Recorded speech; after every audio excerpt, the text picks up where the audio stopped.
रसूल अल्लाह सल्लल्लाहु अलैहि वसल्लम ने फरमाया, जिसने फजर पढ़ी वो अल्लाह की पनाह में है, तो तुम अल्लाह की पनाह हाथ से जाने न दो।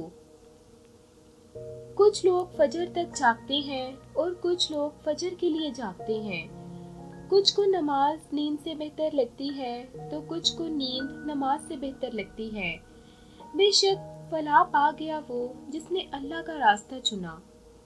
फजर की नमाज कज़ा करके कामयाब सुबह की उम्मीद रखना नादानी।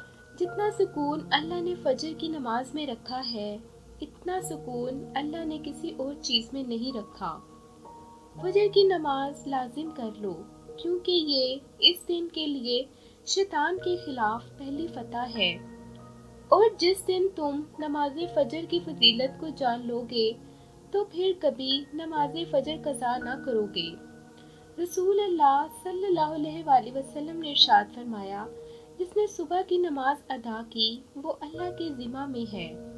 सुबह का वक्त होता ही इतना पुरसुकून है कि चरिंद परिंद, हवाएं, घटाएं, आसमान, यहाँ तक कि कायनात की हर चीज अल्लाह की तस्बीह करती दिखाई देती है। अपनी कामयाबी को फजर की नमाज में तलाश करो। नमाज फजर के वक्त सोते रहने से माशरती हम आहंगी पर असर पड़ता है, क्योंकि इज्तिमाम कायनात की नीलगी ताकत से महरूम हो जाता है। रिस्क में कमी और बेबरकती आ जाती है, चेहरा बेरौनक हो जाता है।